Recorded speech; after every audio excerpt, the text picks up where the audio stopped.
Durou pouco mais de 2 horas a reconstituição do acidente que deixou 19 mortos na semana passada na BR-381 em João Molevade, Minas Gerais. O motorista do ônibus participou dessa reconstituição. A reconstituição começou por volta das 10 horas da manhã. O motorista que dirigia o veículo na hora do acidente chegou ao local em uma viatura da Polícia Civil, ao lado de uma advogada. Luiz Viana de Lima acompanhou a reconstituição e pareceu se emocionar quando chegou perto do ponto exato da queda do ônibus. Segundo o delegado, ele repetiu o que já havia dito. Todas as informações trazidas por ele durante o exame foi exatamente a que ele prestou na delegacia na última segunda-feira. Ele está emocionado, na segunda-feira ele estava emocionado e hoje também ele continua emocionado. A advogada do motorista explicou que ele é um profissional experiente. Ele tem mais de 20 anos de profissão, ele não é um motorista inexperiente, ele faz essa rota há mais tempo, ele já trabalhou em outras empresas. Tem vinculado, que a carteira dele estava vencida, que ele evadiu do local, mas ele fugiu por medo, O trânsito na BR-381, na altura da Ponte Torta, ficou interrompido durante quase 2 horas. O acidente, na última sexta-feira, matou 19 pessoas e feriu 27. Uma das hipóteses é de que houve falha mecânica antes de o ônibus despencar de uma altura de 35 metros. A polícia ainda aguarda a conclusão das perícias técnicas. Além da reconstituição e dos laudos periciais, depoimentos de testemunhas podem ajudar a esclarecer o que de fato provocou essa tragédia. Até agora, a polícia ouviu 21 pessoas, inclusive sobreviventes que estão internados em hospitais. A Loca Lima, dona do ônibus, afirmou que tem contrato com a JS Turismo desde o ano passado e que aluga os veículos para que eles façam as viagens. A JS Turismo informou que o contrato com a Loca Lima se encerrou em outubro deste ano e que a empresa operava de forma irregular, usando o nome da JS Turismo sem autorização. Vamos falar dessa sequência aí de números, O que preocupa a gente também é que Alagoas era um dos poucos estados no Brasil que apresentava redução na média móvel de óbitos. Agora o aumento no números da doença e é mais um sinal de alerta, O estado passou para o patamar de estabilidade. Nós conversamos com o médico infectologista que explicou esse novo cenário da doença aqui em Alagoas.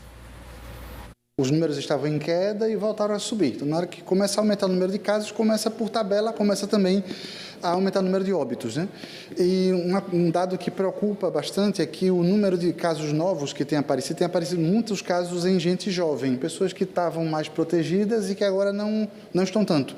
E o número de casos tem aumentado bastante e, infelizmente, de mortes também. O senhor acredita que esse aumento se deu por quê? Parte foi por causa do período eleitoral, que as pessoas saíram, esqueceram que a gente ainda está em pandemia e o pessoal esqueceu a máscara, fez ajuntamento, carreata, passeata, comício, já viu, Então o número de casos aumentou muito. Mas mesmo agora que nós já passamos do período eleitoral, a gente vê que as pessoas na rua esqueceram que tem pandemia. A gente vê muita gente fazendo aglomeração, a gente vê muita gente sem máscara, a gente vê muita gente também usando máscara de forma errada no pescoço. A máscara é para cobrir a boca e o nariz. Tem gente usando máscara no pescoço, tem gente que não está usando máscara, e isso tem aumentado muito o número de casos, infelizmente. Nós estamos nos aproximando das festas de final de ano, não é momento da gente fazer confraternização, não é momento de fazer almoço de Natal com a família toda reunida, ainda não. Infelizmente, esse vai ser um Natal, um Ano Novo diferente, porque a gente não vai poder fazer essa aglomeração sob risco de levar casos para dentro de casa e, pior do que isso, a gente ia acometer as pessoas idosas que têm a maior probabilidade de fazer forma grave, Então, ainda é de muita cautela. Vamos ao amanhecer do Bom Dia Alagoas, gente. Agora as fotos que vocês, telespectadores, enviaram pra gente. A primeira foto é da Luciana, de Major Isidoro. A segunda foto é do Alex, de Marechal Deodoro. Olha aí, Marechal Deodoro. Obrigado. E a Bernadette Brito, do bairro do Farol, como sempre aqui, registrando o seu amanhecer com a gente. O Samir Militão mandou foto de Penedo. Olha aí as estradas de Penedo. Um abraço para todos de Penedo. O Gilton Ferreira, agora da Ponta Verde. Bela foto, Gilton. Obrigada pela participação. Bonita mesmo, hein? Cleito Charles, do Pilar, mandou essa foto aqui, do Pilar. Olha lá, tem um arco-íris. É um arco-íris. Pouca cor, mas tem, Um arco-íris, não é isso? Não, tá bem colorido, olha ali. Aqui tá, é verdade. Na minha tela lá em cima estava mesmo, é mesmo, tem razão. Carlos Ivo, agora de coqueiro seco. Olha que legal. Pegou as garças bonita. ali, Parabéns legal. pela foto aí, viu? Estamos de volta para falar com os estudantes que estão buscando oportunidade no mercado de trabalho. O IEL mandou aí novas vagas de nível médio, superior e técnico. A gente vai dar uma olhada aqui na tela. Primeiro, vagas de estágio do IEL, 2 para ensino médio, 4 administração, 4 para serviço social, 1 para ciências contábeis, 1 para design gráfico e relações públicas, publicidade e propaganda, 2 técnico em eletrônica ou eletrotécnica, 1 técnico em saúde bucal, 1 técnico em administração. São vagas aqui para estágio para você, né? Para se candidatar a qualquer uma dessas vagas aí, o estudante deve enviar o currículo para sne.iel.org.br/AL. Qualquer dúvida, o telefone do IEL aqui de Maceió é o seguinte, anote aí, 99149-8170. Boa sorte aos estudantes. 6h48. Olha, um homem foragido da Justiça da Paraíba foi preso ontem aqui em Alagoas. Ele é acusado de matar 3 pessoas na região metropolitana de João Pessoa há quase 20 anos.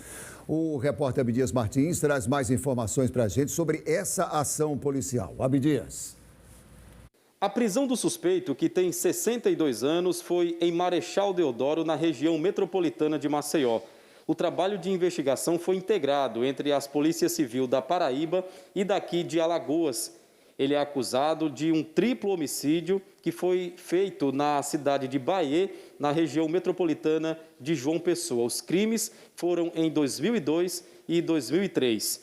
O delegado Gustavo Henrique, que é titular da Divisão Especial de Investigação e Capturas, a DEIC, da Polícia Civil aqui de Alagoas, tem mais detalhes sobre essa prisão. De acordo com as investigações que foram conduzidas pela Polícia Civil paraibana, entre os anos de 2002 e 2003, esse sujeito que foi preso assassinou 3 funcionários da pousada Recanto Verde, situada numa cidade do interior do estado da Paraíba, pousada esta da qual ele era proprietário. As 3 vítimas, 2 assassinadas no ano de 2002 e uma no ano de 2003, inclusive eram funcionários da mencionada pousada, e a motivação dos crimes, dos delitos, de acordo com o que foi investigado, com o que foi apurado, teria sido o fato de que essas pessoas teriam créditos trabalhistas junto ao infrator, ou seja, para não pagar as dívidas trabalhistas que ele tinha junto às vítimas, ele acabou ceifando covardemente a vida dessas 3 pessoas.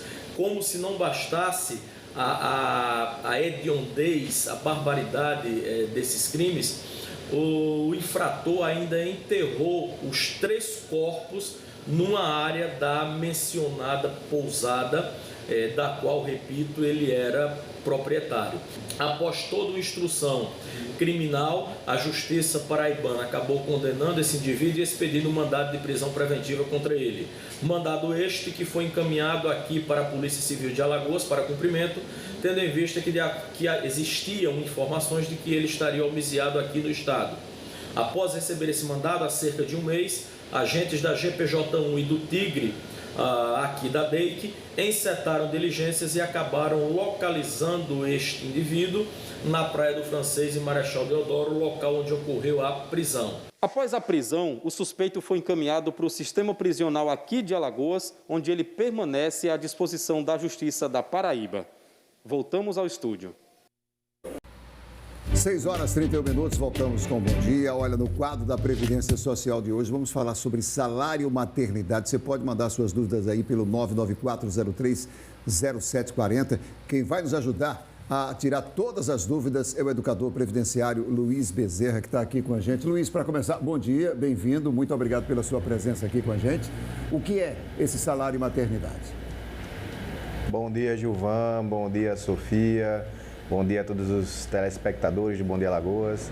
Salário maternidade é um benefício que é devido a todas as seguradas, né, do INSS que passam pelo processo de maternidade, né? Seja através do parto, seja através de uma adoção ou até mesmo de um aborto também, devido ao salário maternidade às seguradoras do INSS. E como elas fazem para poder pedir esse benefício? Existe algum canal na internet? É pelo 135? Como funciona, Luiz? Bom, o requerimento do salário maternidade é através do 135, né, o telefone 135, ou através do aplicativo Meu INSS. Né? Ela pode fazer o requerimento, né, e aí ela, tendo as condições, né, tanto a carência de 10 meses como a qualidade de segurado, ela pode ter acesso ao salário maternidade. Existem regras específicas para isso, Luiz? Quais são elas, hein? Bom, quanto às regras para a concessão do salário, depende da condição da segurada, né? Se ela for empregada ou empregada doméstica ou trabalhadora avulsa, ela somente precisa ter esse vínculo, não necessita de uma carência, né? No caso dela ser contribuinte individual, facultativa, ou então trabalhadora rural como segurada especial, ela precisa pelo menos 10 meses de carência para poder ter acesso ao benefício. E também, por conta da carência, ela necessita ter a qualidade de segurada. Então, ela tem que estar como segurada do INSS, né, com a manutenção dessa qualidade.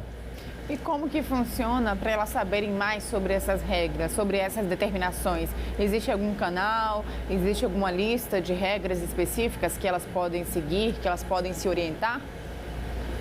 Sim, através do aplicativo Meu INSS, ele detalha toda essa questão do ter direito ao benefício, né? Ele vai simular o cálculo do tempo de contribuição da pessoa, vai simular o valor do salário que a pessoa teria direito de receber, né? E além disso, ele é bem autoexplicativo, né? Quanto à questão da informação em referente ao benefício salário maternidade.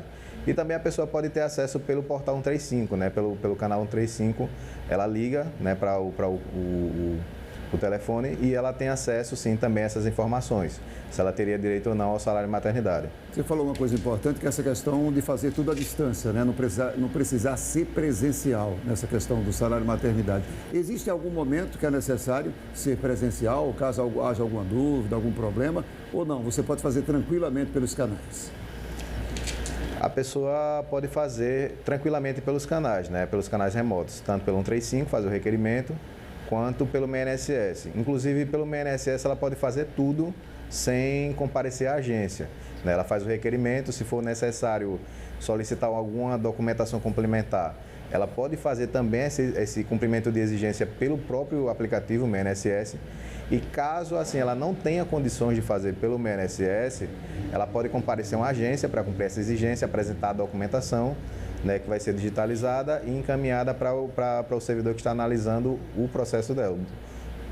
E para a pessoa segurada que está aí trabalhando, essa solicitação deve ser feita diretamente ao empregador? Como funciona?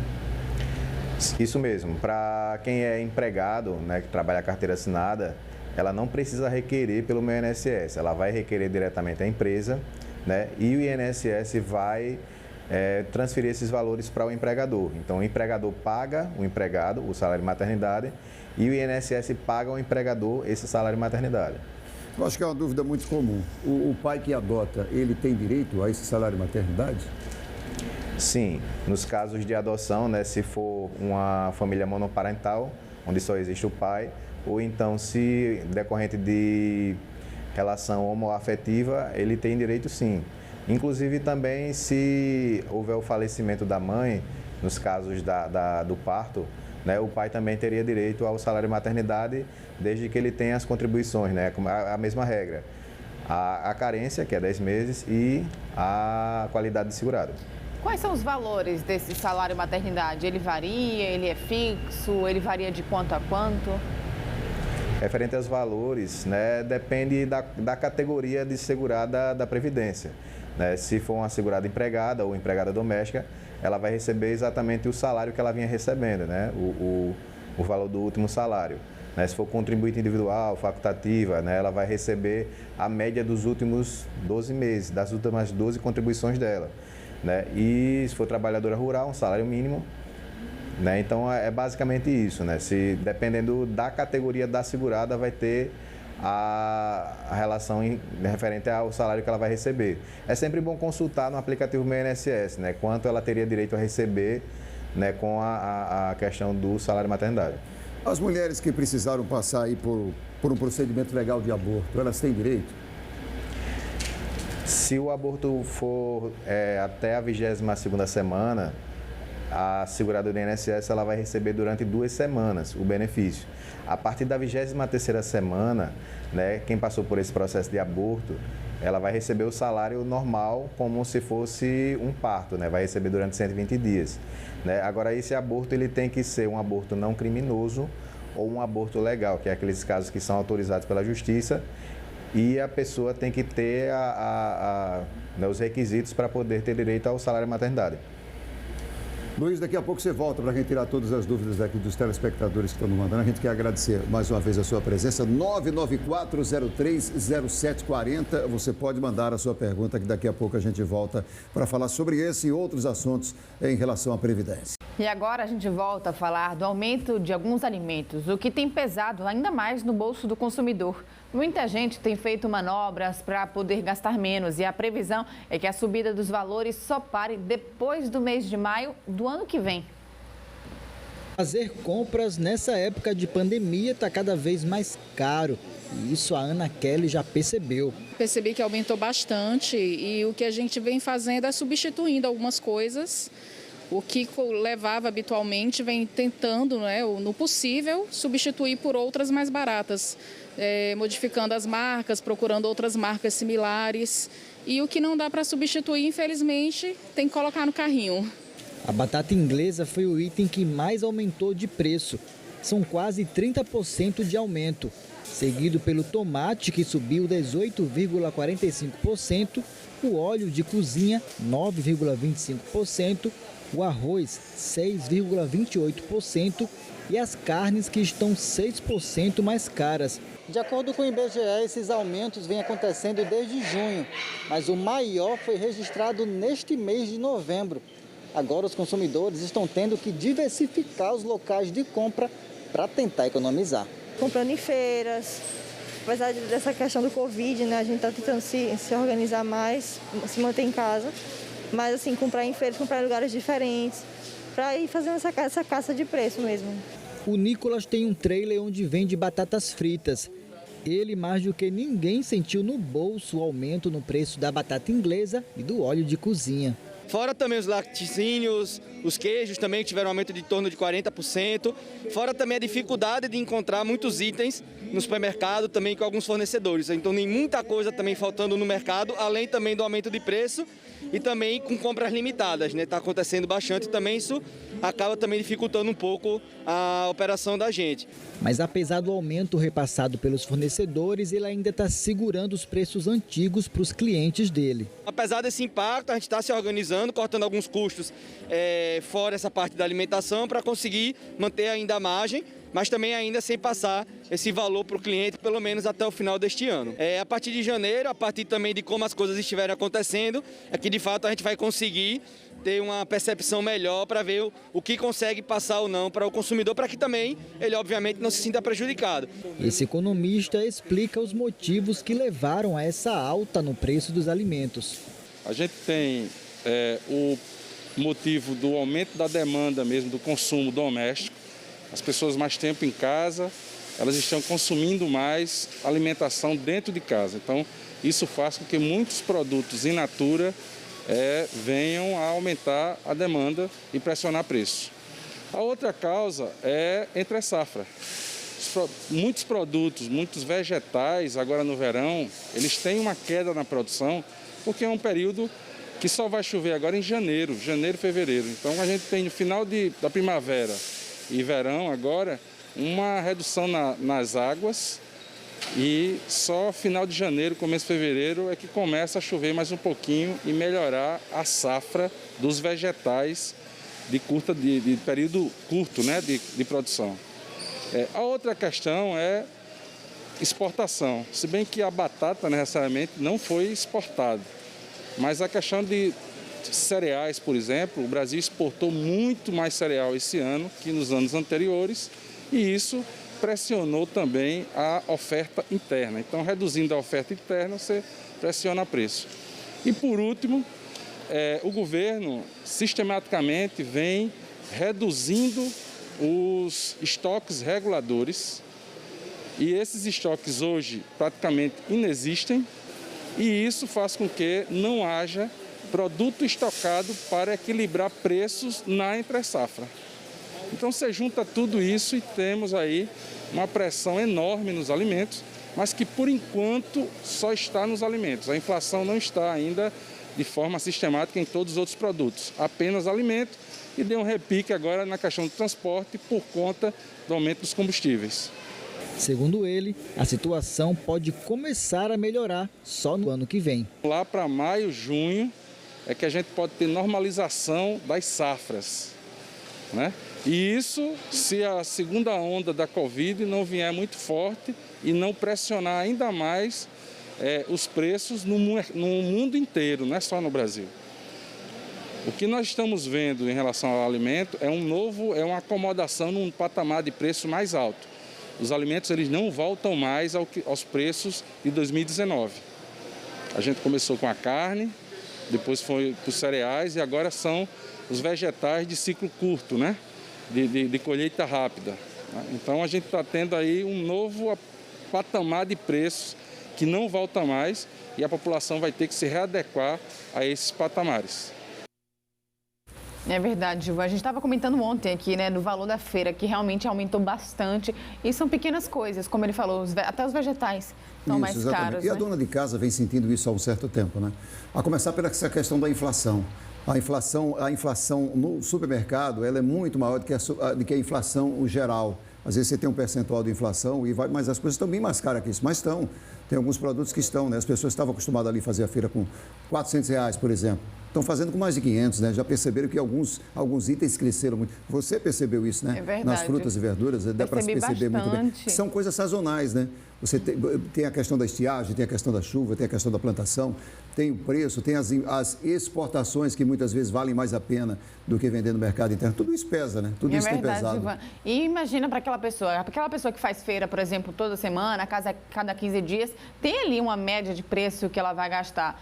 Tem gente que nem sente, né, que faz feira uma vez ou outra, isso. Mas quem realmente faz a feira assim, sabe da média do preço dos produtos, sabe comparar, gente. Então tá sentindo realmente no bolso. E a gente falou um tempo atrás, no início, né, do preço da carne. Isso. Aí agora a gente vê também nos vegetais e em tudo isso. Vai mudando o produto, mas continua, né? Essa sazonalidade, essa questão toda pesa. É verdade, e é preciso. A dona de casa é o melhor termômetro. Essa é maravilhosa, sabe tudo. Até pesquisar na gôndola lá para saber qual é a qualidade do produto, tudo. É verdade, mas como o economista falou, gente, a gente vai ter que se adaptar, viu? Porque a previsão é que não baixe, pelo menos não por agora. Segura o din-din. Olha, um grupo de comediantes alagoanos tem realizado shows e encabeçado em Maceió uma nova geração de comediantes stand-up, né? A gente volta a conversar com Douglas Lopes aqui, é o chamado humor de cara limpa, não é isso, Douglas? Sou fã, eu gosto muito. Opa, eu também. E é difícil demais, né, Gilvan? Encarar uma plateia, encarar o público de cara limpa, contar piada, fazer graça, fazer as pessoas rirem é uma situação complicada, pelo menos para mim. Para eles, não. Eles tiram de letra. Bom dia, Cássio, como vai? Bom dia, Abner, bem-vindos aí vocês dois. E tem show agora, terça-feira, dia 15. Que show é esse, hein? O maior show da comédia alagoana. O show é dia 15, terça-feira, na Cervejaria Pelo Mundo. Às 20 horas ocorre o nosso show de stand-up comedy. A gente vai mostrar que tem uma cena local boa de comédia stand-up aqui, que é o nosso grupo, 4ª categoria. E esse sotaque é de onde, Cássio? É da Bahia, sou baiano. Você é baiano e tá aqui há quanto tempo? Tô aqui há 7 anos. Que legal. Abner, você é alagoano? Eu sou alagoano. O grupo tem 4 humoristas, é isso? 4, sim. Sou eu, Abner Dantas, Cássio Zogro, Alessandro Berli e Felipe Coruja. Como é que vocês se juntaram para fazer esse espetáculo, hein?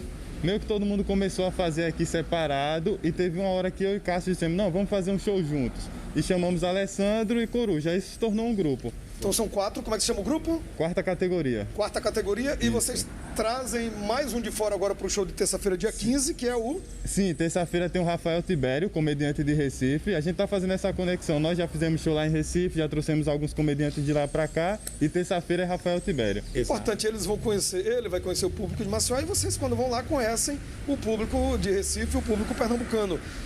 É difícil fazer o povo rir de cara limpa. Como é que vocês buscam aí a inspiração para isso? É a cena local? É trazer a realidade? É o tema que a gente vai vivendo no momento? Como é isso? O bom do stand-up é que tudo pode virar piada. Desde um tema mais política, situações que ocorrem, até cotidiano. Então a gente se confia no texto, já que não tem personagem, é a piada pela piada. Então quem gosta de piada... é bom. E como é que é isso, encarar essa plateia? Você já sabe onde sua piada começa, onde sua piada termina, no stand-up comedy? É isso mesmo? Tá tudo roteirizado lá, pouco improviso. Quando você joga a pergunta para a plateia, você já sabe as possibilidades que ela pode responder? Exatamente, a gente vai com texto, agora tem uma interação, tem uma parte que é ao vivo, interação, mas a gente já vai com texto, com as piadas, a gente já sabe como contar. A gente já espera um certo tipo de reação. O que você pergunta na hora da interação com a plateia, você já sabe o que é que pode vir de lá. Sim. Isso. E que você falou sobre encarar o público, é difícil, mas é divertido. Porque a comédia stand-up é uma comédia sem caracterização. A gente faz de cara limpa, consegue olhar no olho da plateia. Então é uma conversa, tem que parecer uma conversa e é muito divertido. E esse show que se chama O maior show da comédia alagoana. Que vai ser terça-feira, 20h, num bar aqui em Maceió. Ele vai durar quanto tempo? Vai durar 1 hora e 20 minutos por aí. Vai ser lá na Cervejaria Pelo Mundo, na Amélia Rosa, terça-feira, a partir das 8 horas. Tem hora para começar e também tem hora para terminar. Começa às 8, vai até 9h20, 9h20, 9h30, isso. São 5 em cena. Isso. Não sobe todo mundo junto, sobe um de cada vez, porque stand-up é sozinho, cada um na sua, então... E é importante avisar que a gente está vendendo os ingressos online pelo Instagram da gente, que é @quarta_categoria. Por causa da pandemia, ingresso antecipado com o devido distanciamento. Quem quiser informação vai lá. Quiser vai lá. Vai no Instagram, @quarta_categoria, vai no link da bio, lá tem um link para você comprar o seu ingresso certinho. Se você quiser fazer a reserva pelo direct, pode tranquilo também. Vamos fechar com um aqui, quem vai? Pode ser cada um. Então vai, rapidinho, temos 30 segundos, corre. Eu tô muito feliz que eu fiz a minha primeira tatuagem aqui. Eu não sei se dá pra vocês verem, é um animal que eu gosto muito. É um camaleão. Tá disfarçado. Meu papagaio, ele parece uma galinha. É que eu emprestei ele pra meu primo Gago e a primeira palavra que ele ensinou foi coragem. Agora o papagaio fica cococó, cococó, cococó. Então tá bom. Um abraço pra vocês, felicidades. Obrigado. E até terça-feira, hein, gente? Valeu, até terça-feira. Vá pro show, viu? Apareçam lá, viu? Cássio, Abner, muito obrigado. Valeu. Sucesso pra vocês, tá? Obrigado, valeu. Gilvan, Sofia, segue o bom dia. Segue o bom dia. Obrigado, Douglas. Sucesso aí pro pessoal. E o Free Fire já é febre entre os amantes dos esportes eletrônicos. Diretamente de Teutônio Vilela, interior do nosso estado, surgiu uma referência nesse esporte, viu? O repórter Ricardo Amaral bateu um papo para conhecer um pouco da história dele. Vamos ver.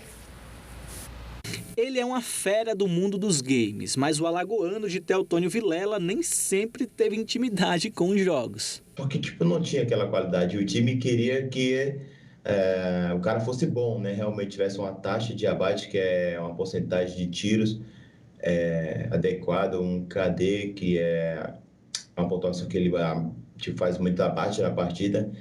E eu não se encaixava nada disso, mano. Falava, mano, como é que eu vou entrar nisso? O menino que era ruinzinho foi aos trancos e barrancos encarando as dificuldades que iam surgindo. A primeira vez que eu fiquei sem ver minha mãe foi 4 anos, porque, trabalhava na empresa e não conseguia pegar férias, né? Então, foi difícil, mano. Querer ir lá e não consegui, entendeu? Mas eu fui encarando, fui buscando, várias oportunidades, a que parecia primeiro eu aproveitava. E a Free Fire não foi diferente, né? Apareceu a oportunidade, eu abracei, tamo aí hoje. Tentar a vida em São Paulo foi mais um dos desafios e por lá, muitos trabalhos antes de surgir uma oportunidade. O que mais me chamou a atenção foi, onde eu moro hoje, que é uma cidade, que é uma das cidades, acho que só pede para Guarulhos em questão de renda, né? De empresas, essas coisas. Então, é uma das cidades onde gira mais dinheiro em São Paulo, é Cajamar, onde eu moro. O que mais me chamou a atenção foi várias empresas que ao redor. Eu chegava, se eu quisesse procurar um emprego, eu escolhia a ponta do dedo. Quero esse emprego. Aí, não quero, eu vou para outro. Então, tipo, foi em 2014 isso aí. Então, isso me chamou a atenção, tipo, escolher os empregos, tipo, poxa, lá em Alagoas a dificuldade enorme para conseguir um trabalho e aqui é fácil desse jeito. Mas fácil se eu digo que é uns 6 anos atrás, entendeu? Mas o momento dele chegou e uma oportunidade foi o suficiente. Não tinha nem em mente, nunca fui um cara dedicado, tá ligado? Assim, tipo, pra focar, seguir a vida do gamer. Foi mais por hobby que eu vi os amigos jogando e eu fui lá, por curiosidade, e baixei o jogo. E dali por diante começou o vício, eu comecei a gastar dinheiro no jogo, eu trabalhava de Uber. Começava aí, tipo, contava as horas para acabar o expediente para eu vir jogar. E numa boa hora eu conheci um cara que é dono, que era um dos líderes do time que eu sou líder hoje. E aí eu parei e falei assim, poxa, mano, eu vou jogar, me dedicar para jogar, disputar campeonato. Aí, tipo, conversei com um do líder, ela que virou meu amigo. Eu troquei ideia com ele, ele me arrumou um teste, só que daí eu consegui ficar na guilda. Não, a guilda é um time. Então, eu consegui ficar no time, né? Hoje já são mais de 1 milhão de seguidores no YouTube. E o sonho continua sendo ir cada vez mais longe. Um dos sonhos que eu mais tinha vontade de fazer, eu já fiz. Que era dar uma casa para minha mãe. E ter a minha também.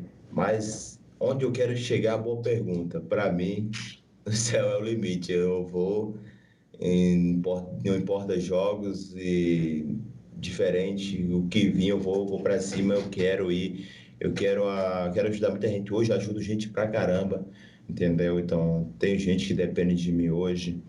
Então, é uma coisa que, cara, você falar assim, onde eu quero chegar, só Deus sabe. E eu quero sempre estar no topo, junto com a galera.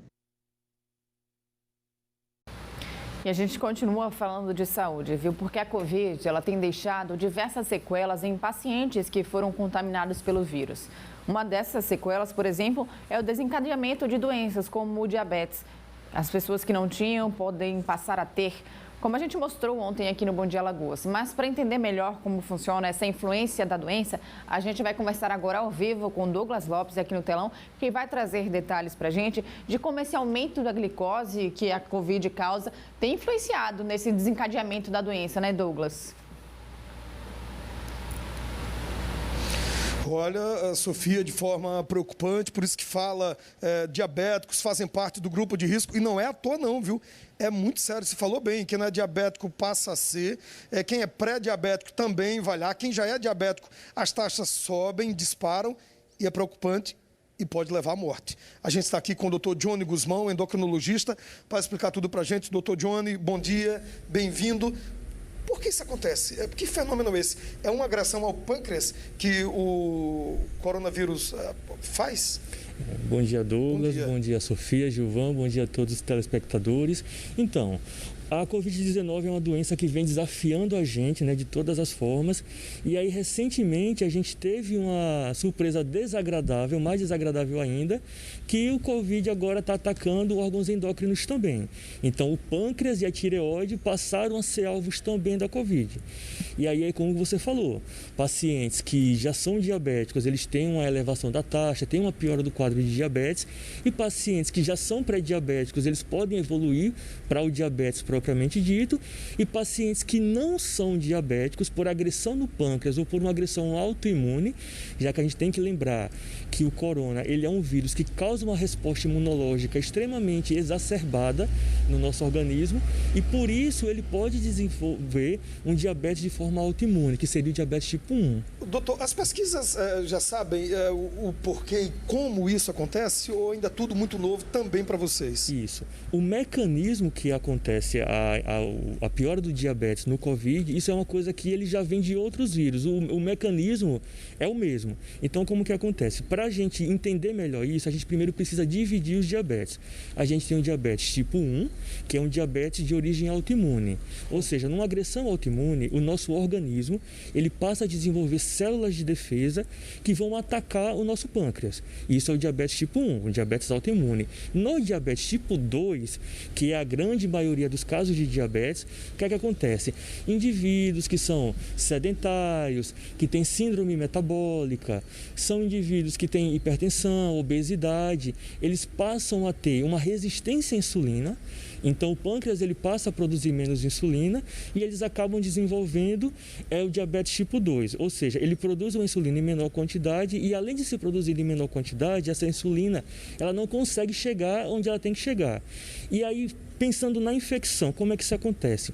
No nosso pâncreas existem receptores ACE2, que são os receptores que são a porta de entrada para o COVID dentro da nossa célula. Então, a gente tem esses receptores no pulmão, na célula de gordura, por isso que pacientes obesos, eles têm maior chance de evoluir para formas graves. No pâncreas também tem esses receptores. Então, o vírus vê a porta aberta, ele entra e começa a atacar o pâncreas.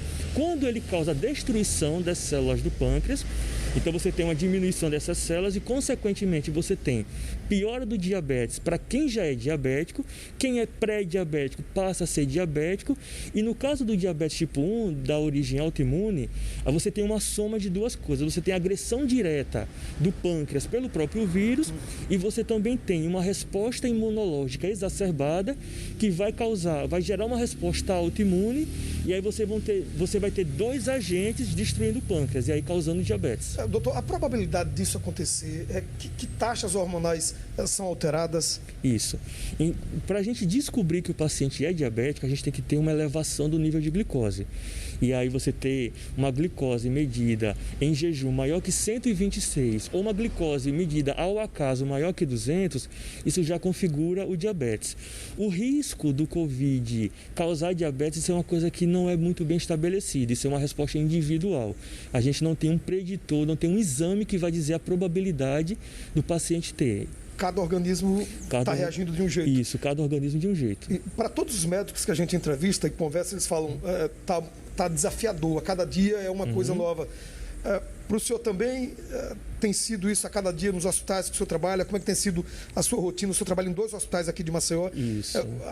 Está tudo lotado ou quase tudo lotado? Isso, assim, está muito variável. Tem dias que a gente precisa fechar a emergência dos hospitais porque o hospital não comporta mais pacientes, então geralmente nas redes sociais isso é notificado para a população e tudo mais. Então assim, às vezes fecha a emergência, não tem mais como entrar paciente, os apartamentos lotados, UTIs lotadas, então você não tem mais como comportar paciente.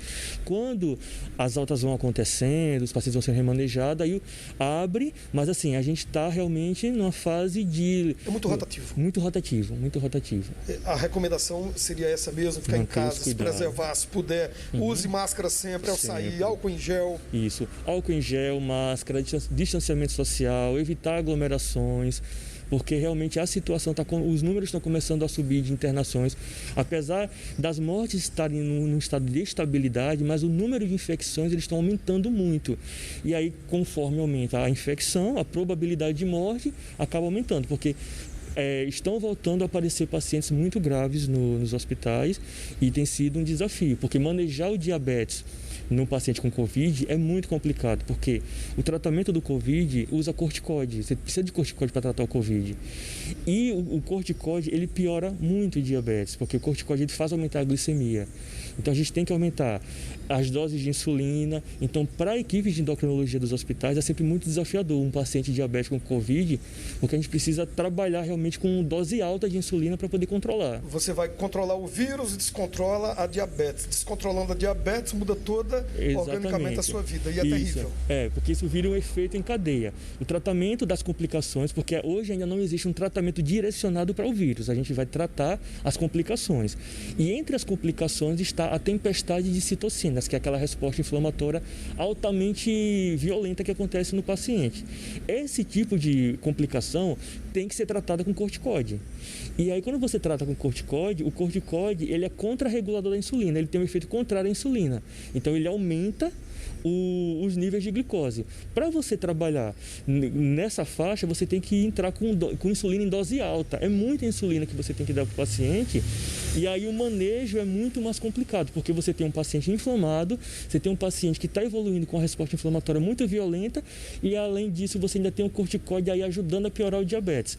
E aí você tem um paciente que é diabético piorando o diabetes, e um paciente que não é diabético se tornando diabético por causa de todos esses eventos. Ufa! Doutor, muito obrigado pela entrevista, tá? Eu que agradeço. Valeu. Gilvan, Sofia, segue o bom dia. E você de casa, todo cuidado é pouco. Não é à toa que a gente fala aqui. As autoridades de saúde falam o tempo todo. Grupo de risco, todo cuidado. Se puder ficar em casa, fica. E diabetes, como o doutor falou, se você é diabético, todo cuidado é pouco, porque há uma complicação ainda maior, uma dificuldade muito maior de cuidar de tudo isso, cuidar da inflamação, cuidar das taxas, é muito difícil. Gilvan, Sofia, com vocês. Valeu, Douglas. Obrigada pelas informações e esclarecedora aí a entrevista do Dr. Johnny, né, que fala pra gente sobre como a Covid age no corpo do diabético e no corpo das pessoas que podem desenvolver a diabetes depois da Covid-19. É muito complicado esse aumento de taxas, essa desestabilidade nos hormônios, né, que acabam causando uma doença que ninguém quer e ninguém esperava ter, por exemplo. E é muito sério, né? É muito sério, principalmente a pessoa que tem essa comorbidade, deve ter muito cuidado, até com os medicamentos que está tomando, né? Ele falou ali do corticoide, né? As pessoas desconhecem isso, que é o aumento da glicemia. É verdade. É muito complicado. Então, toda atenção, muita atenção. E o número de viagens, tanto para quem anda de avião quanto para quem anda de ônibus, deve aumentar nos próximos dias por causa das comemorações de fim de ano e do turismo, né? Por isso, é preciso redobrar a atenção quanto aos cuidados contra a Covid-19. O aeroporto e a rodoviária estão seguindo os protocolos de segurança para ajudar no combate ao novo coronavírus. O aeroporto é uma das principais portas de entrada de Alagoas. Mas com a pandemia do novo coronavírus, a quantidade de voos diminuiu. Agora, a maioria dos guichês de check-in estão fechados e a movimentação também está bem abaixo do normal. Mas isso pode mudar agora nessa época do ano. É que com a chegada do Natal e do Réveillon, a tendência é que esse saguão aqui fique mais cheio, mais movimentado. É aí que os cuidados contra a Covid precisam ser reforçados. Com 19 voos diários previstos até o final do mês, o aeroporto já reforçou os protocolos de segurança com totens de álcool em gel na entrada, avisos sobre o uso de máscara, distanciamento social e higienização das mãos. O check-in deve ser feito preferencialmente pela internet e o uso de máscara é obrigatório. Quem utiliza o avião como transporte está atento a esses cuidados. É um medo, né? E principalmente vai chegar a final do ano e eu não quero que uma viagem que a trabalho coloque em risco a minha família. Então, para a gente conseguir fazer isso tudo, tem que levar muito a sério os protocolos de segurança. Nós temos que tomar muito cuidado porque a pandemia ela mostra que ela não passou e que ela está matando muita gente, né? Então, o protocolo é o rigor máximo. Não, em relação aos voos, assim, tá bem bacana, o pessoal tem dado toda a assistência, então, assim, tá bem tranquilo. Eu achei, assim, o cuidado deles, assim, essencial. A Daísa fez a primeira viagem a trabalho durante a pandemia e se cuidou de todas as maneiras. Porque a gente não sabe aonde tá, né? O perigo, digamos assim. Então, vai comer, lava a mão o tempo todo. Sempre que, né, tenho chance de lavar a mão, eu lavo, porque acaba acumulando álcool, né? Às vezes pega um álcool em gel, um álcool líquido, e lavar a mão também é muito importante, mas é super possível. É só a gente fazer a nossa parte e dá tudo certo. Já no terminal rodoviário de Maceió, a movimentação nesse final de ano também vai ser grande. Atualmente estão sendo feitas 54 viagens interestaduais e 350 intermunicipais todos os dias. A segurança também foi reforçada. Álcool em gel e pia para lavar as mãos logo na entrada. Adesivos informativos nas portas e também no chão, indicando o distanciamento seguro. Quem sempre viaja de ônibus está tomando os cuidados. Eu uso a minha máscara, álcool em gel, muito álcool em gel, muita proteção, cuidar bastante da lavar as mãos, né? Cuidar das crianças também que tá demais, o risco, os idosos. Sempre de máscara e sempre, quando tem oportunidade, eu uso o álcool. Cada um tem que fazer a sua parte, né? Sempre que viaja, o Luiz Carlos se protege como pode. Vim bastante protegido, inclusive vim numa poltrona, não tinha ninguém do meu lado. Temos que ter o máximo de cuidado, né? Porque não é brincadeira, né? Eu trabalho com turismo e os cuidados é que tem que ser maior. Esse especialista em controle de infecção reforça a importância desses cuidados. Evitem os locais onde as medidas de biossegurança elas não consigam ser aplicadas de forma adequada. Isso também se aplica para as pessoas que vão realizar viagens, seja por avião ou também por ônibus. A gente sabe que os locais de embarque podem levar a aglomerações e nestes locais onde pode ocorrer pouca circulação do ar, locais fechados com ar-condicionado, o vírus também pode circular pelo ar por um tempo maior. Então, caso alguém vá realizar alguma viagem durante esse período de final do ano, deve-se avaliar se essa viagem é realmente necessária, se vale a pena se expor ao risco, principalmente com a população idosa e os portadores de comorbidades, pacientes cardíacos, doenças respiratórias, pacientes que têm doenças renais ou diabéticos. Ele também orienta quem for viajar a fazer sua parte nessa luta contra o vírus. Recomenda-se que mantenha o uso de máscara durante todo o tempo. Evite colocar a mão na máscara ou retirá-la com as mãos sujas.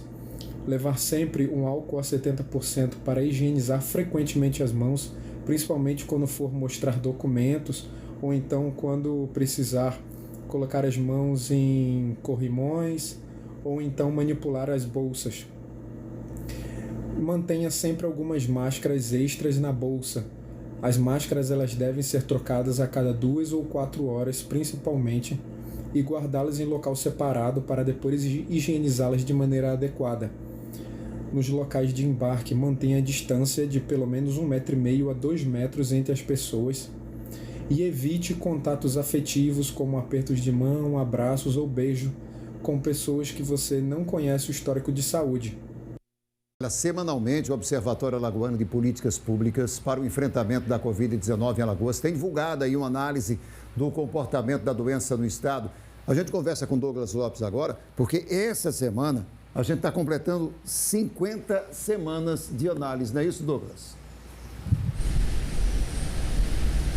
Isso, 50 semanas de análise e essas 2 últimas semanas têm preocupado demais. Aliás, as 4 últimas semanas trazem números preocupantes, mas as 2 últimas assustam. A gente conversa agora com o Gabriel Badue, ele é coordenador do Observatório Alagoano para o Enfrentamento da Covid-19 da Universidade Federal de Alagoas. Gabriel, bom dia, bem-vindo. É isso mesmo, as 2 últimas semanas os números preocupam, assustam. Vocês enquanto pesquisadores e nós, enquanto cidadãos, enquanto população, né? Bom dia. Bom dia, Douglas, bom dia a todos os telespectadores que estão nos acompanhando. É isso mesmo que você relatou, a gente vem acompanhando já desde a 26ª semana. A cada encerramento de semana, então, a gente utilizando uma metodologia indicada por um grupo grande de epidemiologistas, a gente verifica o cenário da pandemia aqui no estado. E nas últimas 4 ou 5 semanas a gente começou a observar, então, novamente sinais de um descontrole que se intensificou nessas 2 últimas semanas, onde nós tivemos um aumento muito expressivo do número de casos aqui no estado. Esses sinais estão só na capital, também partem para o interior? Que região começa a chamar a atenção de vocês? As regiões em que esse aumento está ocorrendo de maneira mais forte são na capital, em Arapiraca, e também a gente observou nessa última semana um aumento muito expressivo na região do Sertão. Que cidades do Sertão?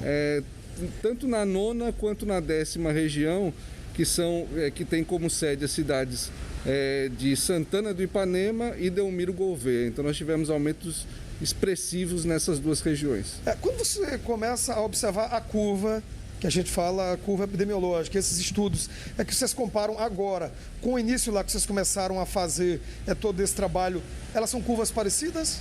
Sim, quando a gente compara a curva agora desse segundo momento, né, ao que tudo indica, nós estamos agora no estado de Alagoas no início de uma segunda onda, né, e essa curva é muito parecida com a curva inicial, né, a gente tem uma inclinação para o estado como um todo ainda mais leve, como ocorreu em março, mas quando a gente pega pontos específicos como Maceió, como Arapiraca, essa curva já tem uma inclinação então maior, né, que indica que a gente está tendo uma aceleração de casos nesses dois importantes municípios do estado e considerando toda a dinâmica, a circulação de pessoas, isso é preocupante, porque daqui pode se espalhar para o restante do território alagoano. Gabriel, e quando a gente teria, com essa curva que está agora ascendente, os números mais altos e complicados? Daqui a quantos dias vocês conseguem já prever nesses estudos de vocês? Veja, nosso grupo especificamente, a gente não está trabalhando com modelos preditivos, né, que faz essa previsão a médio e longo prazo. Mas acompanhando o trabalho, né, da comunidade científica, de outros grupos que têm se empenhado nesse tipo de trabalho, a gente tem uma expectativa de que em torno de 4, 5 semanas a gente ainda tenha um crescimento de número de casos. Então a previsão é que a gente chegue no início de janeiro, então, com um aumento expressivo ainda em relação ao que a gente tem hoje. O que é que aconteceu? Veja, é difícil pontuar uma única causa para esse descontrole, né? Alagoas conseguiu atingir, ao longo dos últimos meses, um estágio de controle da pandemia. Nós chegamos aí na segunda quinzena, no início da segunda quinzena do mês de outubro, com uma transmissão em torno de 0,6. É um número reprodutivo, o RT, que indica quantas pessoas um infectado está contaminando. Então, esse número atingiu a mínima aí por volta do dia 15 de outubro e, a partir desse momento, começou a subir. E quando ele ultrapassa o 1, indica então que nós estamos tendo um aumento da transmissão. Isso ocorreu em todo o mês de novembro. Então, quais são as causas disso, né? É difícil você pontuar, mas muito provavelmente o relaxamento dos cuidados, né, pelas pessoas. Com o passar do tempo, né, as pessoas foram imaginando que a doença estava controlada, que não haveria mais risco, e aí as aglomerações a voltar, começaram, né, voltaram.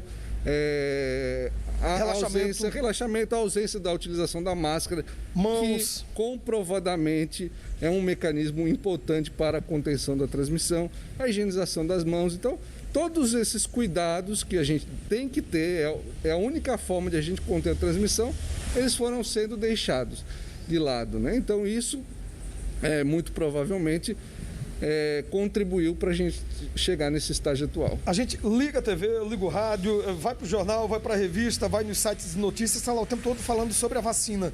E muita gente fala, a vacina está chegando, isso aí vai ter um jeito. Mas até lá, até ter um jeito, até você se vacinar, isso vai demorar. E não se sabe quando, a gente não tem uma previsão de quando isso vai acontecer. E isso é um fator que também preocupa, né? A vacina está aí, eu vou tomar a vacina, vou ficar livre. Mas você não vai tomar a vacina hoje nem amanhã. Você não sabe nem quando vai tomar a vacina, né? Isso é uma outra questão muito importante, que as pessoas precisam se conscientizar da importância dos cuidados que as autoridades sanitárias vêm falando, né? Que passam pelo isolamento, pela higienização das mãos. E essa questão da vacina que você colocou é muito pertinente, porque há no imaginário das pessoas a ideia de que em janeiro teremos vacina, então tudo estará resolvido. E não é bem assim. Por quê? O processo de vacinação, que ainda, né, existe aí um debate na sociedade envolvendo os entes governamentais, não se sabe ainda como se dará esse processo no Brasil. Grupos prioritários, pode levar meses para você chegar até a vacina, né? Isso, podemos ter mesmo. Há um anúncio, né, do parte do governo federal de que a vacinação iria começar em janeiro, agora se fala até, em alguns casos, de começar em dezembro. Mas existe um calendário de vacinação que vai ser feito por faixas, possivelmente, por exemplo, faixas de menor risco, como crianças, jovens e até adultos ficarão lá para o final do ano, para segundo semestre. Pode levar até um ano, então.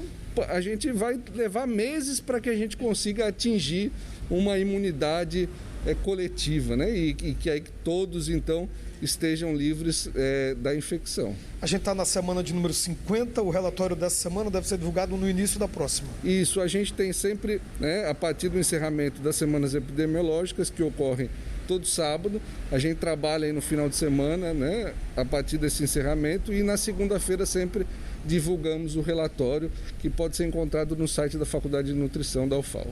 Professor, e essa semana também não deve ser boa?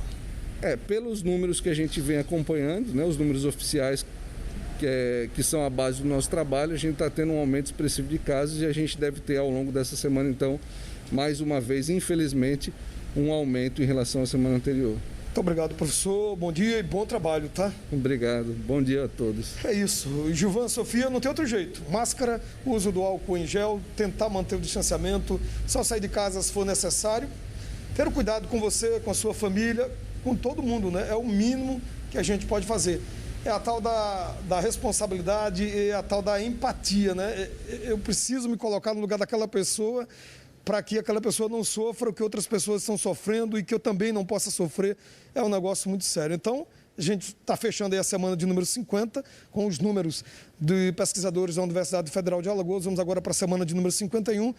É torcer que esses números diminuam, mas como o professor falou, infelizmente a tendência é de aumento. É cada um fazer a sua parte, viu?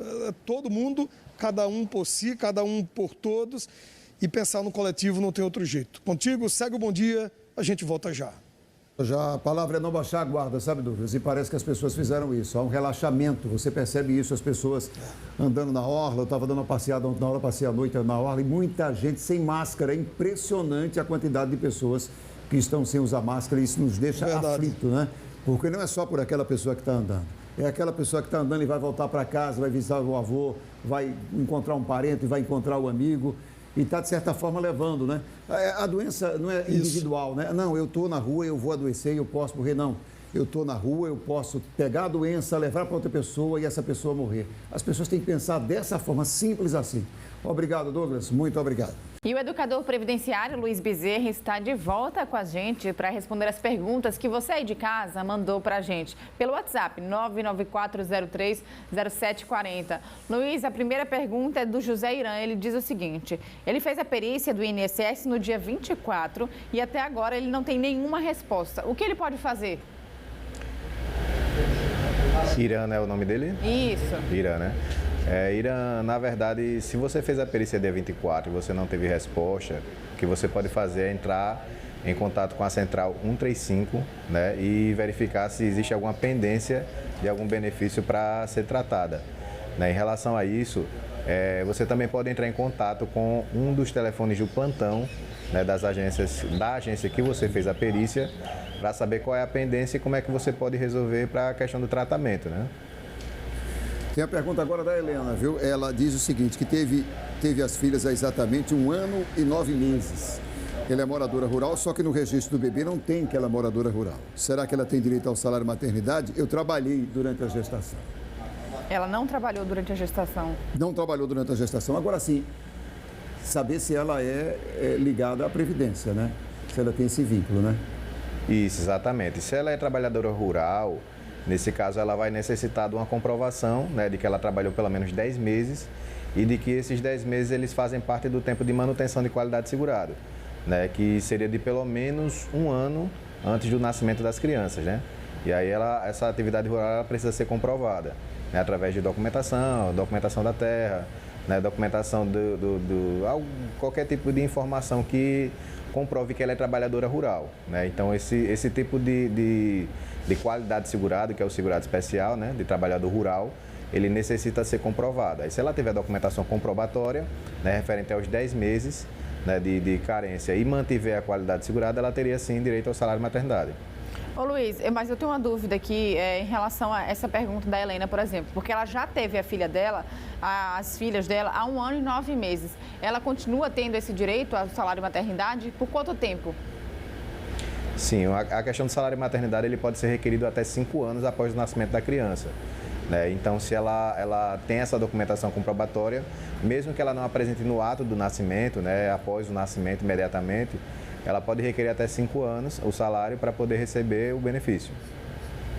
Tem a pergunta agora do Orson Luiz. Ele disse que estudou na antiga escola técnica, no IFAL, né? Se ele pode juntar o tempo para aposentadoria.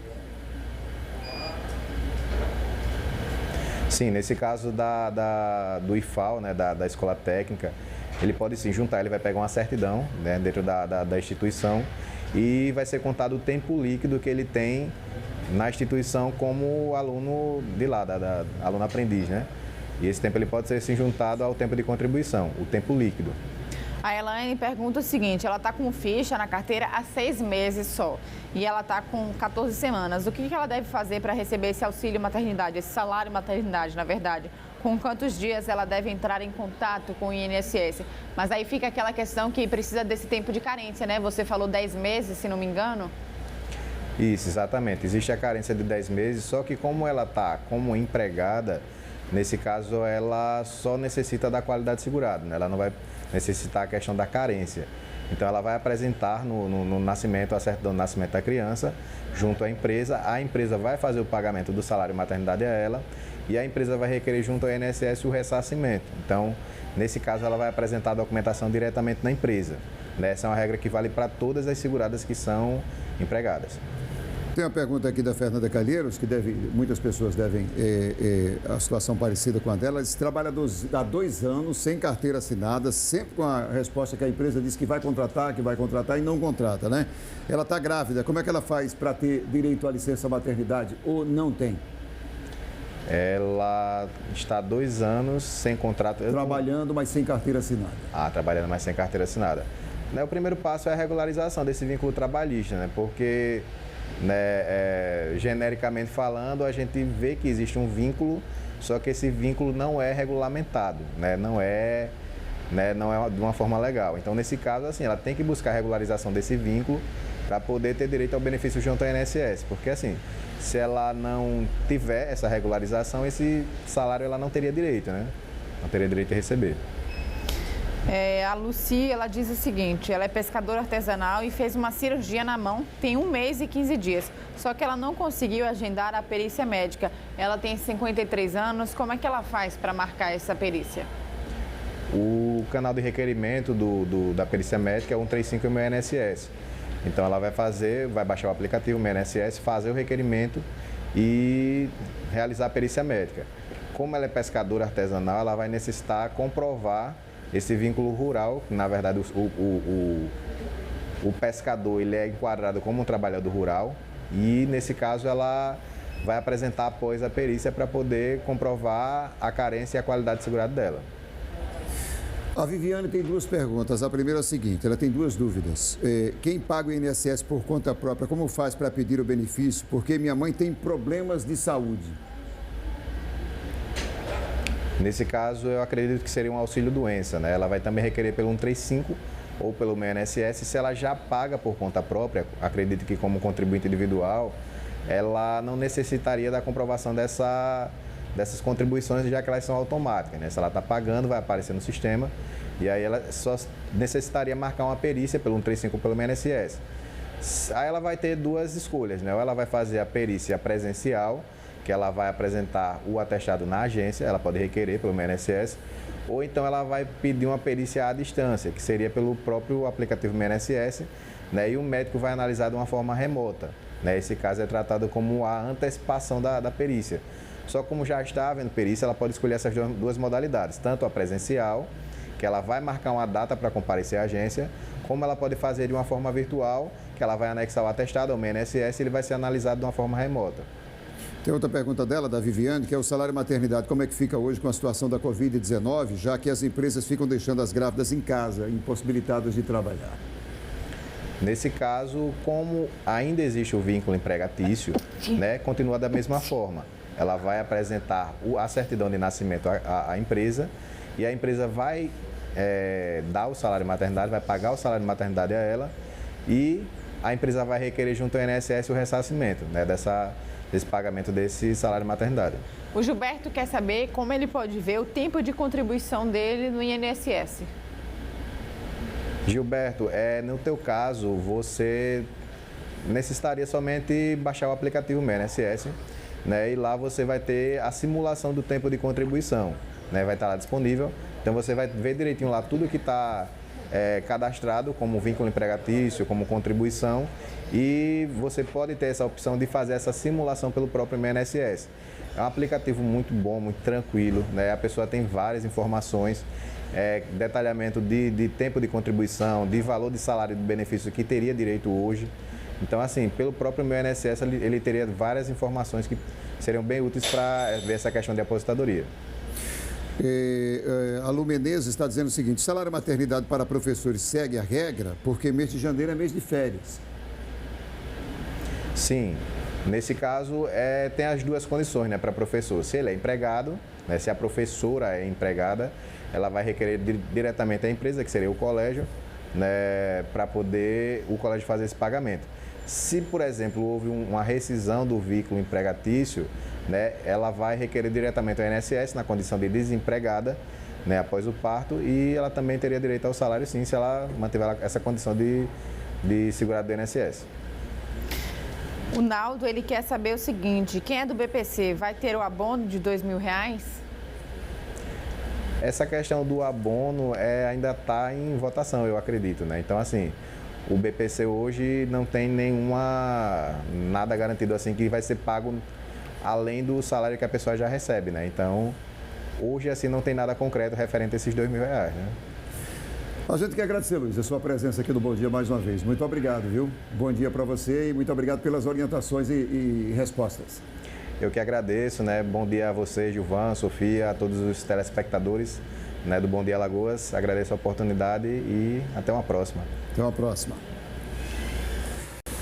E olha, agora mudando de assunto, a gente vai falar sobre emprego, né? Com a chegada das festas de final de ano, as vendas no comércio e da indústria aumentam, o que é uma boa notícia também para o mercado de trabalho, porque surgem as contratações dos chamados trabalhadores temporários. A gente conversa com Douglas Lopes aqui no telão, está aqui com a gente. Um emprego temporário que, dependendo do desempenho, né, dos resultados, pode ser permanente de repente, não é isso, Douglas?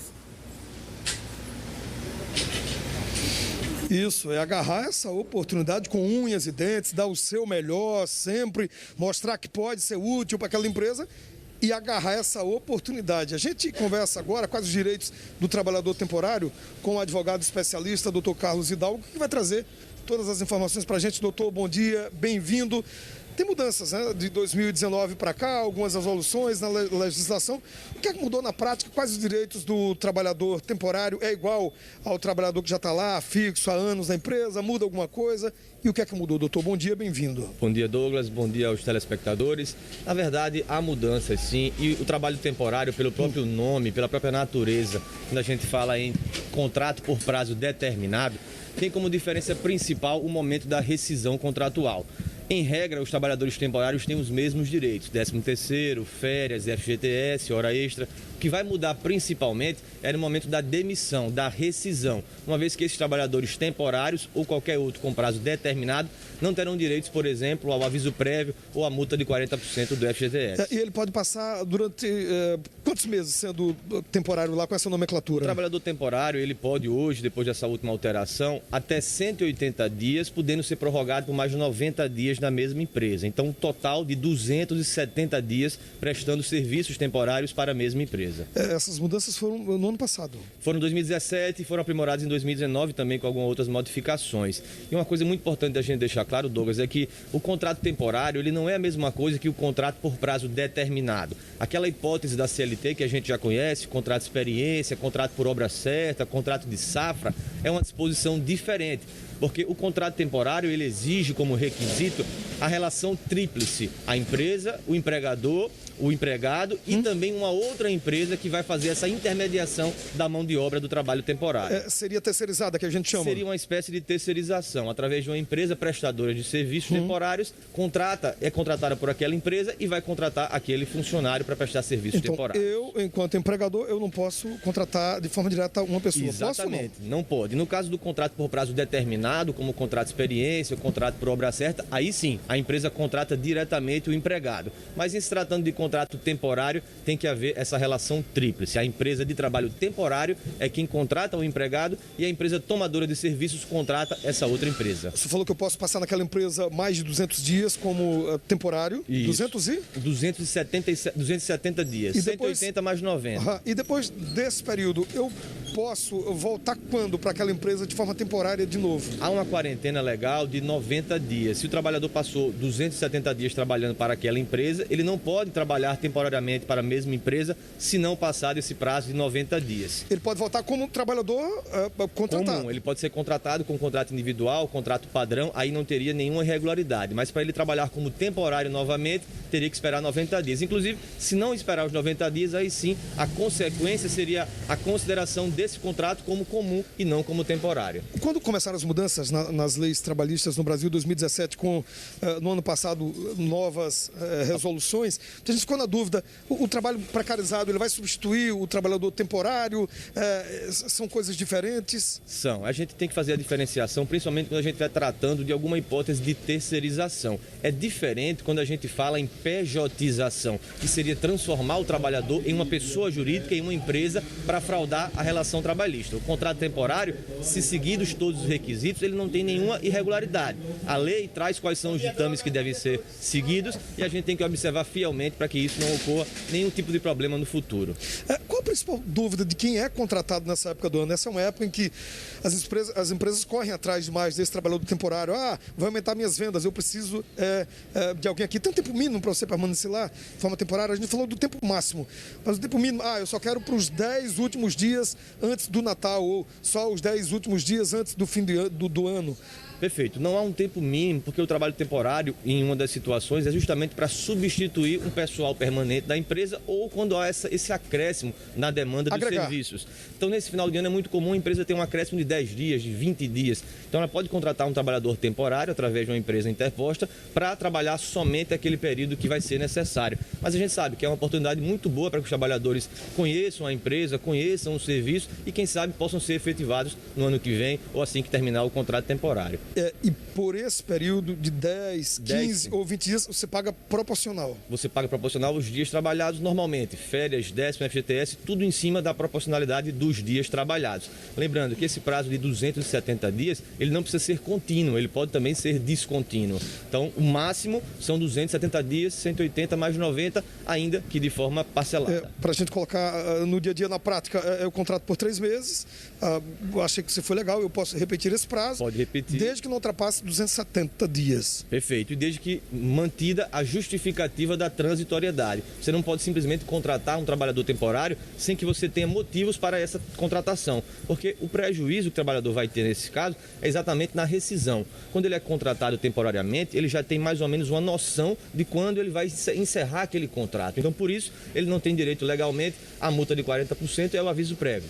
Então, é por isso que as empresas não podem ficar contratando o tempo todo de forma temporária. Exatamente. Porque senão o trabalhador assim como ocorre também no caso não ia ter essa garantia futura. Perfeito. Então o trabalhador nunca ia ter uma certeza da continuidade do vínculo de emprego. Ele sempre ia ficar naquela situação precária, uma situação temporária de nunca poder fazer uma progressão, fazer uma carreira, fazer o desenvolvimento da sua atividade laboral.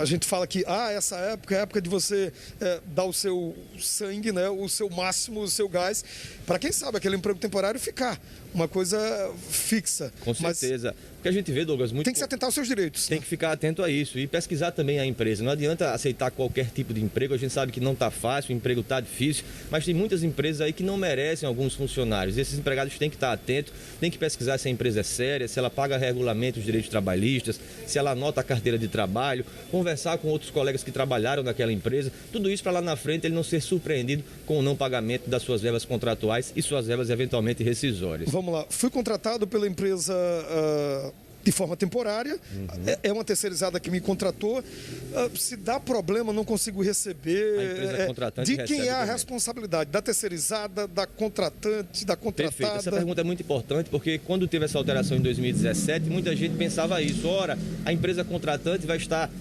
de nenhuma forma ela vai ser responsabilizada e não é bem assim. O trabalhador que se sentir lesado, ele vai eventualmente entrar com uma ação contra as duas empresas, tanto a empresa que o contratou diretamente, aquela terceirizada, quanto também a contratante final que terceirizou os seus serviços. As duas têm o mesmo peso de responsabilidade? Também, a primeira responde diretamente, caso ela não tenha condições, aí sim passa a responder a empresa contratante. E aí o trabalhador fica garantido que pelo menos uma das duas vai ser responsabilizada pelo seu pagamento. O senhor já deu algumas dicas assim para a gente fechar. Se alguém quer me contratar de forma temporária, é pesquisar a vida daquela empresa para não ter nenhum problema, tanto da que está me contratando de forma terceirizada, quanto da que contratou a terceirizada para me contratar, que é uma relação muito complicada para o trabalhador que está lá na ponta. Exatamente, você vai ter duas empresas aí terceirizadas no meio do caminho, então você vai ter que fazer a pesquisa realmente das duas, tanto da empresa que você vai estar sendo contratado, quanto da empresa que efetivamente você vai prestar serviços. E uma dica, se eu puder deixar ainda ao final para os empregadores, Douglas, seria a observação do prazo. O contrato por prazo determinado, o contrato temporário, ele tem esse prazo previamente estabelecido, então não pode de jeito nenhum ultrapassar esse prazo. Um exemplo muito comum é o contrato de experiência. A gente sabe que o prazo máximo é de 90 dias.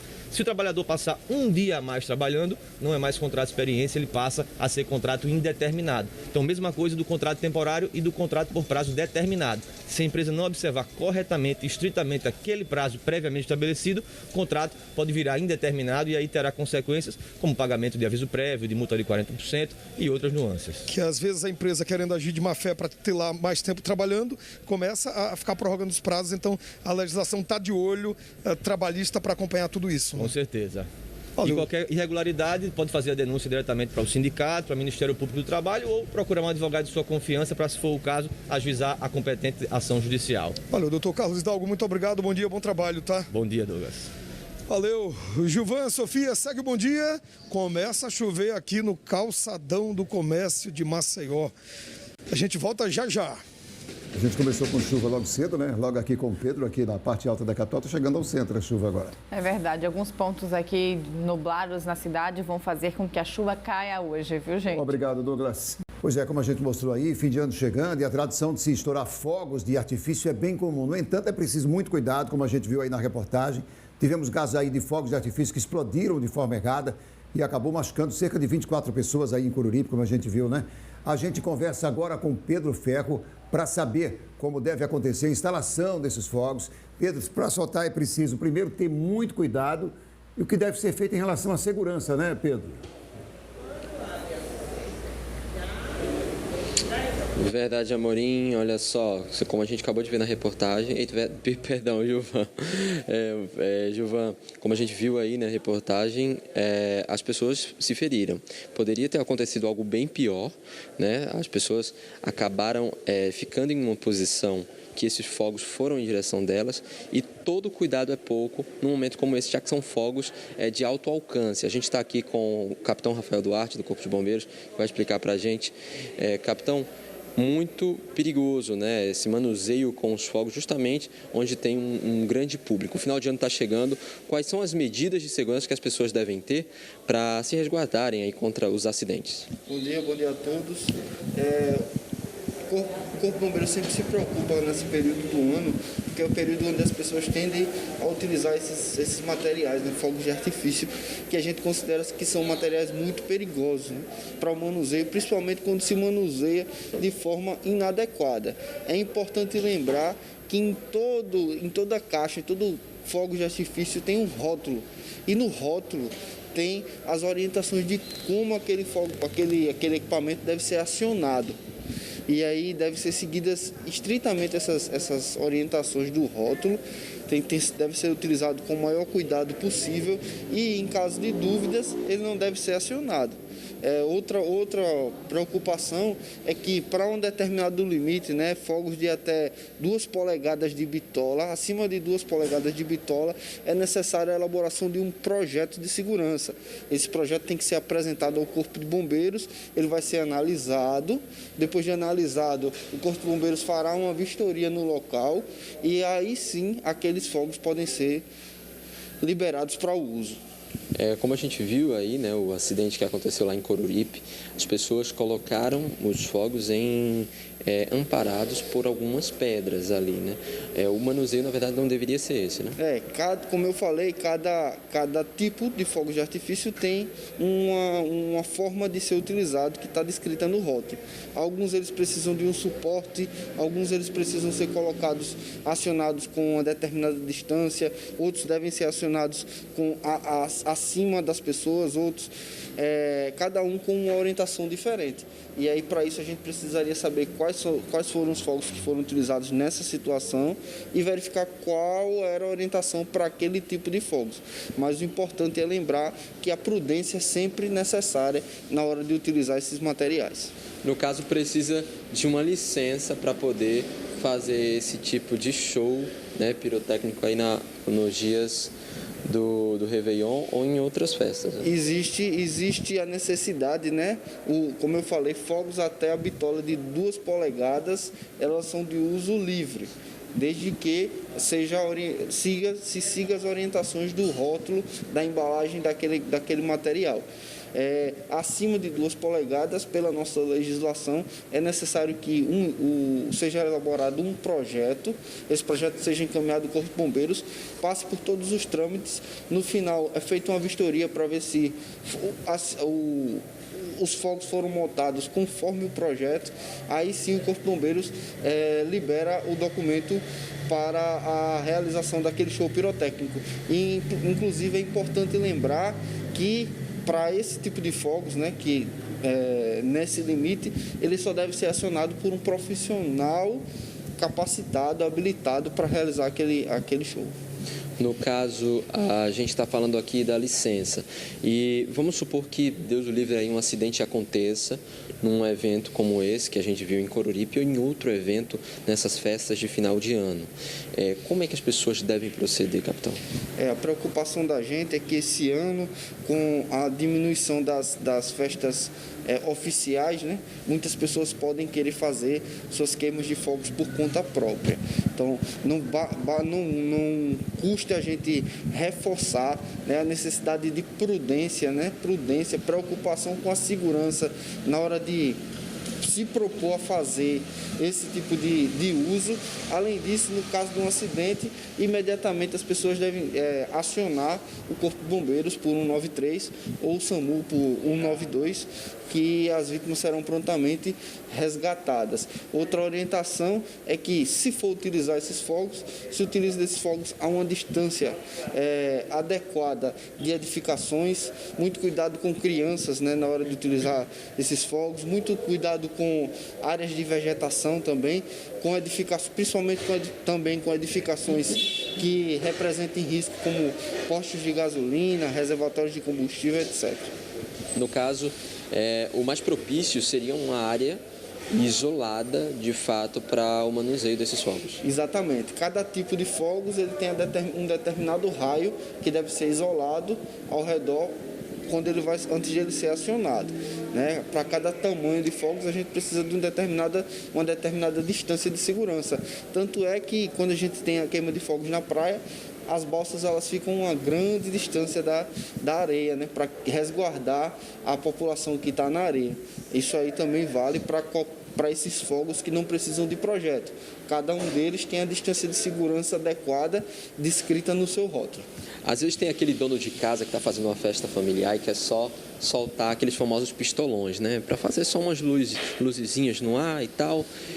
Essa pessoa tem fogos de artifício que não é permitido para a área residencial? Esse tipo de fogos é bastante comum, né? Tipo pistolão, como você falou, ele requer um certo cuidado, né? Principalmente no manuseio por crianças e no manuseio em locais inadequados, né? Ele deve ser, como eu falei, manuseado a uma distância segura das edificações. Além disso, se porventura algum desses equipamentos falhar no seu acionamento, ele não deve tentar novamente ser acionado, ele deve ser descartado, né? ter atenção com o lado de utilizar, né? Muitas vezes a gente vê acidentes onde as pessoas acionam o pistolão ele virado para baixo ao invés de ser virado para cima. Então são várias recomendações e seguir o que está descrito, mais uma vez, seguir o que está descrito no rótulo, né?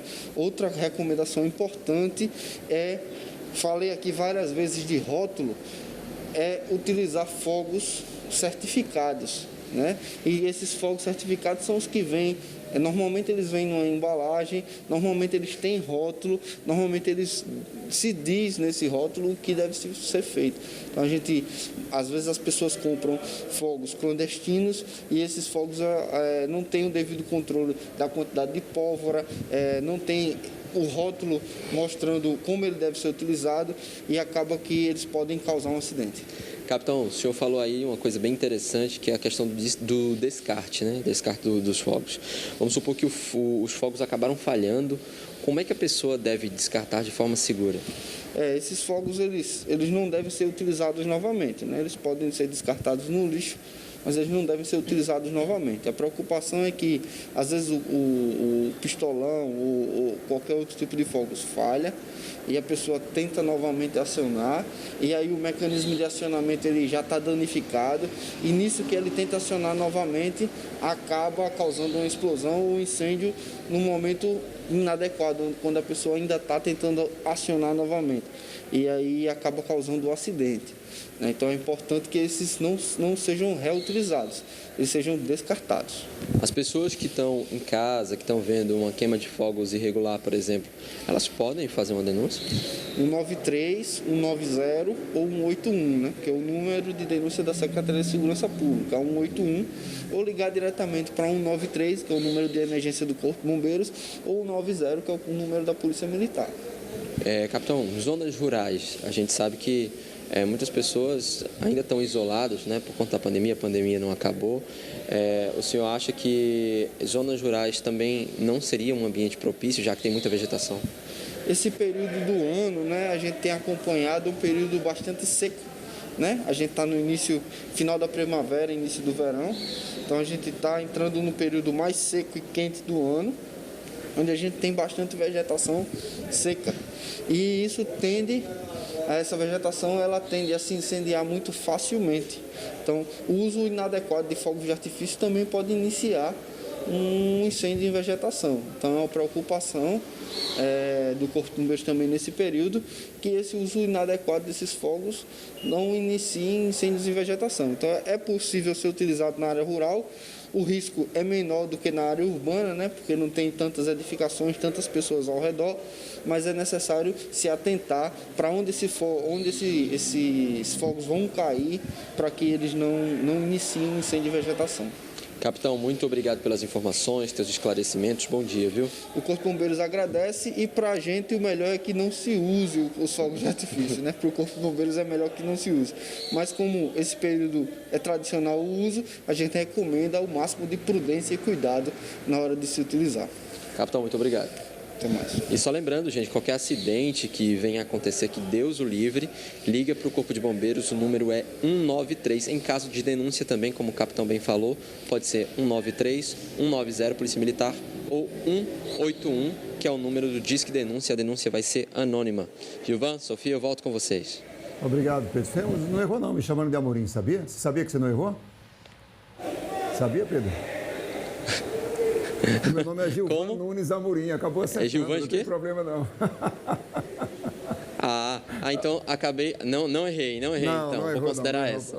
Por sinal, a família Amorim não gosta que eu só use Gilvan Nunes, até hoje, mas tranquilo. Bom dia.